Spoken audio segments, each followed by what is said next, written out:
Hello વિદ્યાર્થી મિત્રો, આપ સૌનું આપણી આ યુટ્યુબ ચેનલ પર હાર્દિક સ્વાગત છે.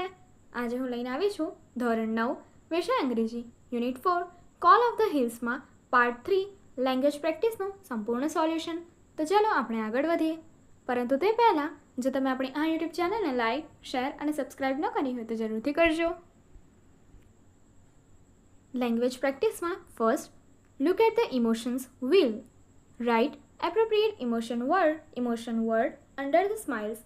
તમને અહીંયા ડિફરન્ટ ઇમોજીસ આપેલા છે, જેમાં કંઈક ને કંઈક ઇમોશન પ્રેઝન્ટ છે. જે તમને અહીં દેખાય છે એ અકોર્ડિંગ તમારે અહીંયા લખવાનું રહેશે. ફર્સ્ટ ઇમોજી માટે આપ્યું છે હેપી, સેકન્ડ માટે આપ્યું છે સેડ, થર્ડ માટે આપ્યું છે એંગ્રી, ફોર્થ માટે આપ્યું છે સ્કેર્ડ, ફિફ્થ માટે સરપ્રાઇઝડ, સિક્સ્થ માટે ડિસગસ્ટેડ. નાઉ રીડ ધીસ એક્સપ્રેશન. એટલે કે આ જે એક્સપ્રેશન છે એ તમારે વાંચવાના છે. Identify the emotions and write down the word which you have matched up with the smiley. અને એના પછી તમારે શું કરવાનું છે કે જે ઇમોશન્સ છે એમને શોધવાના છે અને નીચે લખવાના છે. અને જેમની સાથે તમે એ સ્માઇલી મેચ કર્યું છે એના વિશે લખવાનું છે. ફર્સ્ટ માટે I am telling you this 7th time still you are not listening. હું તમને આ વાત 7મી વાર કહી રહી છું, છતાં તમે સાંભળી નથી રહ્યા. તો એની માટે આપ્યું છે આર યુ ડેફ. તો એટલે કે તમે બહેરા છો. શું તમે બહેરા છો? તો કઈ ઇમોજી વાપરશો?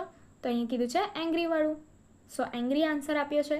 સેકન્ડ માટે સેકન્ડ સેન્ટેન્સ જોઈએ. Hurray we have won the tournament, let's have a great celebration.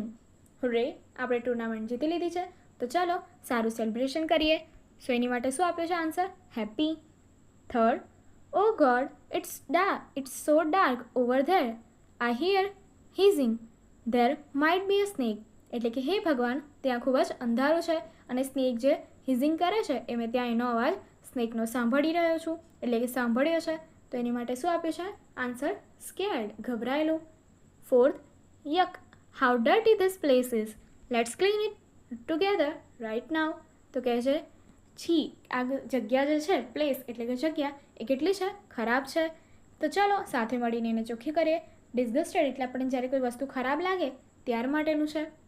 Fifth, oh what a huge skeleton it is, I can't think of સચ અ જાયન્ટ વ્હીલ. એવું કહે છે કે ઓ સ્કેલેટલ જે કહીએ છીએ એ કેટલું મોટું કંકાલ છે. અહીંયા મેં આટલી મોટી જાયન્ટ મોટી વ્હીલ વિશે વિચારી પણ નથી શકતો. તો અહીંયા આપ્યું છે સરપ્રાઇઝડ એટલે આશ્ચર્યચકિત થાય છે અને આ વસ્તુ કહે છે. સિક્સ્થ માટે આપ્યું છે don't shed tears, just smile, everything will be okay. એટલે કે રડશો નહીં, સ્માઇલ કરો અને બધું શું થશે? સારું થશે. તો એની માટે શું આપ્યું છે? સેડ એટલે કે દુઃખી.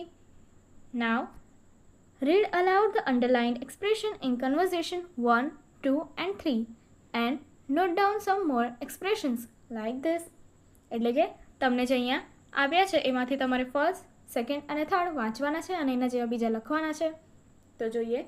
ફર્સ્ટ માટે હાઉ બ્યુટિફુલ, સેકન્ડ માટે હાઉ સેડ, થર્ડ માટે કોંગ્રેચ્યુલેશન્સ, ફોર્થ માટે યુ આર વેલકમ, ફિફ્થ માટે what a wonderful news, sixth માટે દેટ્સ અ ગ્રેટ, સેવન્થ માટે હાઉ ડિસગસ્ટિંગ ધીસ ઇઝ, એઇથ માટે આઈ લવ ઇટ, નાઇન્થ માટે your face is glowing, tenth માટે હુર્રે, 11th માટે બેસ્ટ ઓફ લક, 12th માટે God bless you. Next, read the expression for appreciation and complete the dialogue choosing the suitable expression. Work in pairs. એટલે કે તમારે અહીંયા dialogues વાંચવાના છે અને તમને અહીં એક્સપ્રેશન આપે છે એ તમારે રીડ કરીને એમને એપ્રિસિએશન એટલે કે આગળ વધવા માટે એપ્રિશિએટ કરતા વર્ડ્સનો ઉપયોગ અહીં કરવાનો છે અને ખાલી જગ્યા જે છે એ તમારે પૂરવાની છે. યોગ્ય ડાયલોગ એટલે કે જે કીધા છે વાતચીત સંવાદ પૂરો કરવા માટે ડાયલોગ્સ મૂકીને. તો ચલો જોઈએ. First, Shailam says let's go for a picnic. Taslim. Taslim says, that sounds good. Second, Sneha says, look there, the sun is setting. Vishwa says, what a beautiful scene. Third, Rucha says, hey Ruby, I have prepared a working model of a space shuttle. Look at this. Rubina says, that's great. Fourth, Ninan says, I have some chocolates for you. Enjoy them. Keval says, how nice of you. Fifth, Vedant says, have you ever tasted rasgulla? Prapti says, oh, I love it.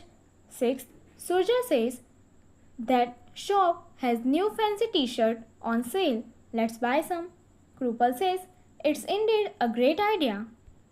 Next, match appropriate expression with situations. એટલે કે તમને જે situation સ્થિતિ આપી છે એમની માટે એમની અકોર્ડિંગ એક્સપ્રેશન તમારે ચૂઝ કરવાના છે, મેચ કરવાના છે. Right appropriate letter in the bracket work in pairs. અને એની માટે તમારે જે છે બ્રેકેટમાં લખવાનું છે કૌંસમાં. તો જોઈએ, ફર્સ્ટ આપ્યું છે સિચ્યુએશન્સ અને સેકન્ડ આપ્યું છે આપણાને અહીં સામે એક્સપ્રેશન. તો ફર્સ્ટ જોઈએ, wishing your brother before examination. એટલે કે તમારો ભાઈ જે છે એને એક્ઝામિનેશન માટે એક્ઝામ પહેલાં વિશ કરવું. તો એની માટે શું આપ્યું છે? C best of luck. Second આપ્યું છે your neighbour is six.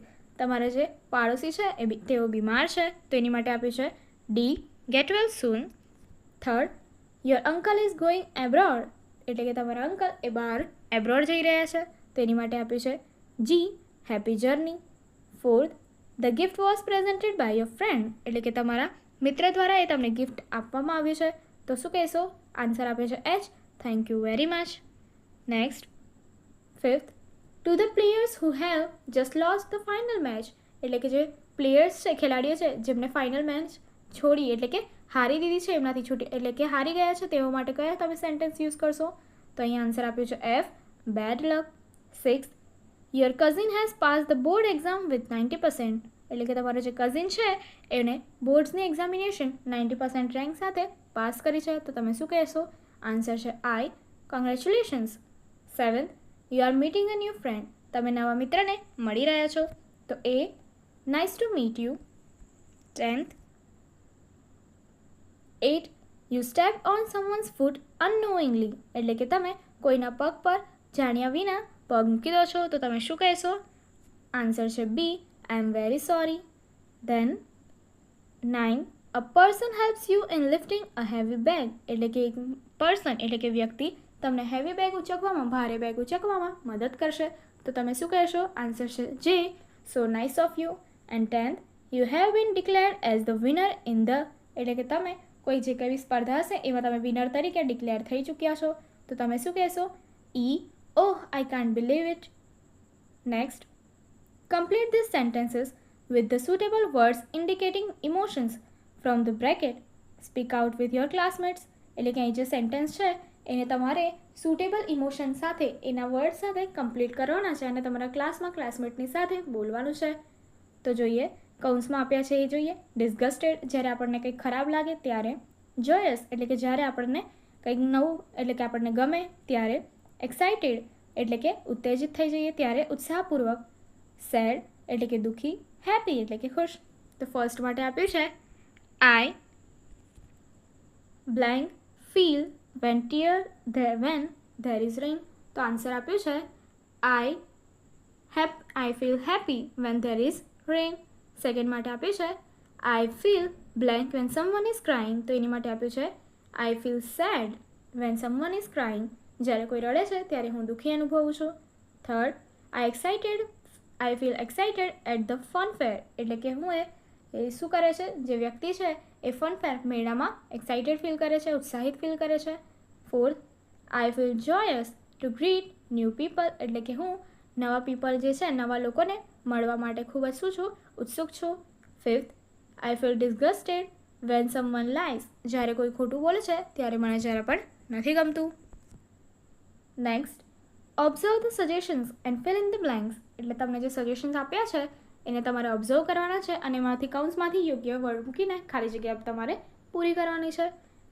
કૌંસમાંના words જોઈએ. Hungry, boring, funny, thirsty, tired, cold. First sentence માટે it's really funny. You will also laugh at it when I share it with you. Second આપ્યું છે I am really thirsty. Could you bring a glass of water? Third, you look tired. Why don't you take rest? Fourth, it's very. Put on your woolen jacket. Fifth, I am hungry. Let's go and eat some snacks. Sixth, the show is boring. Let's go outside and move around.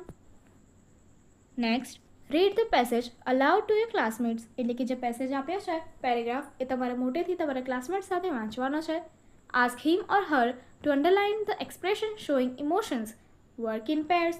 અને જ્યાં પણ emotion દર્શાવતા words આવે છે ત્યાં તમારે underline કરવાનું રહેશે. તમારે આ કામ જૂથમાં કરવાનું છે. તો ચલો જોઈએ. ઋતુ received the news that she won the gold medal in essay writing competition. એટલે ઋતુ જે છે એ નિબંધ લેખનની સ્પર્ધામાં જીતે છે gold medal. Her father exclaimed with pride. એટલે કે એના પપ્પાએ શું કરે છે? પ્રાઇડ સાથે કહે છે, ઓ માય ડિયર ઋતુ, યુ હેવ ડન ઇટ. એટલે કે ઓ મારી પ્રિય ઋતુ, તું એ તે કરીને દેખાડ્યું છે. I am indeed proud of you. એટલે કે મને તારા પર ગર્વ છે. Her mother rushed to her. એના માતા ફટાફટ એની તરફ જાય છે. And hugged her affectionately. અને એને શું કરે છે? હગ કરે છે, ખૂબ જ પ્રેમ બતાવીને. શી બ્રસ્ટ ઇન્ટુ ટીયર્સ. એટલે કે તે શું થાય છે? ખૂબ જ આંખોથી છલકાઈ જાય છે. બેટા what a pleasant moment it. એટલે કહે છે કે બેટા કેટલો સારો મુમેન્ટ છે. All the family members were extremely delighted. અને બધા જે ફેમિલી મેમ્બર્સ છે એ ઘણા ખુશ હતા. Friends came to her home and said congratulations ઋતુ. અને એના મિત્ર જે છે એ ઘરે આવે છે અને એને કોંગ્રેચ્યુલેશન્સ કહે છે. They demanded it's time to celebrate. અને તેઓ ડિમાન્ડ કરે છે કે આ સમય કેવો છે? સેલિબ્રેશનનો છે. તો એ કહે છે લેટ્સ એન્જોય ઇટ ટુગેધર. અને શું કહે છે? તો ચાલો આપણે સૌ સાથે માણીએ.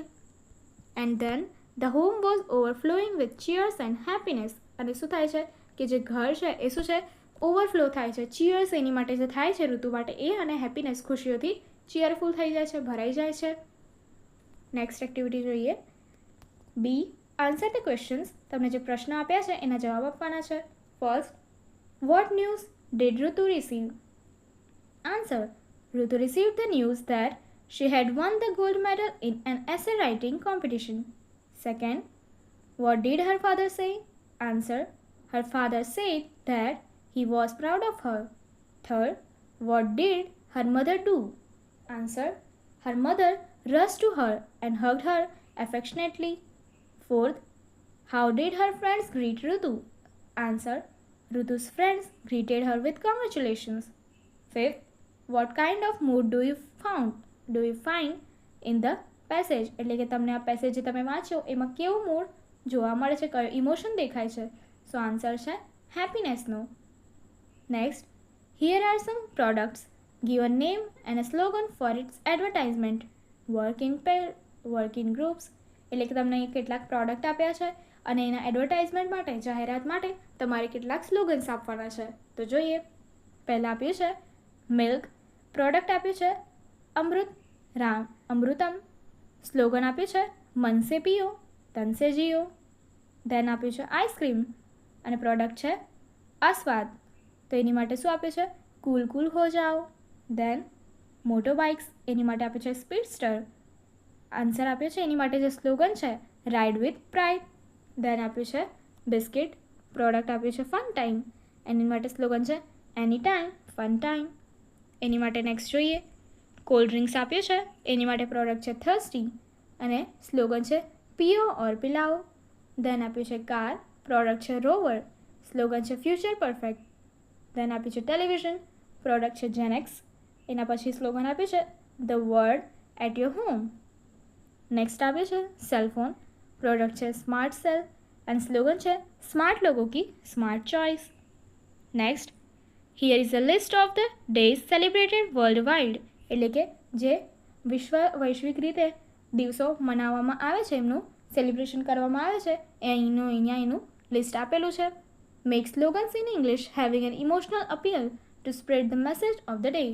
તમારે શું કરવાનું છે? ઇમોશનલી એ દિવસનો જે મેઇન મોરલ હોય છે, મેસેજ હોય છે, એ ફેલાવતો અને એવો એની માટેનો જાગૃત કરતો તમારે એક શું લખવાનો છે? સ્લોગન આપવાનો છે. જોઈએ. ડેઝ આપ્યા છે અને એની માટે સ્લોગન્સ આપ્યા છે. ફર્સ્ટ આપ્યું છે વિમેન્સ ડે. એની માટે આપ્યું છે 8 માર્ચ. સ્લોગન છે સુપર વુમન. સેકન્ડ આપ્યું છે world water day 22 March. Slogan છે super life save water. Then આપ્યું છે world health day 5th April. Slogan આપ્યું છે save life stay fit. Then આપ્યું છે અર્થ ડે 22 એપ્રિલ. સ્લોગન છે my planet my sweet home. Then આપ્યું છે વર્લ્ડ એનિમલ ડે. એની માટે આપ્યું છે 24 એપ્રિલ. સ્લોગન છે stay fine stay fine and protect animal. Then આપ્યું છે world milk day 1st June. તો આપ્યું છે મિલ્ક ઇઝ હેલ્થ. દેન આપ્યું છે world environment day 5th June. તો એની માટે સ્લોગન છે સેવ એન્વાયરમેન્ટ સેવ અર્થ. દેન આપ્યું છે world yoga day 21st June. તો એની માટે સ્લોગન છે health in your hands. And then આપ્યું છે world literacy day 8th September. Slogan છે the best school. And then last world tourism day 26th September. Each one teach one travel. આગળની activity જોવા માટે અહીં આપેલી એન્ડ સ્ક્રીન પર click કરો. Thank you.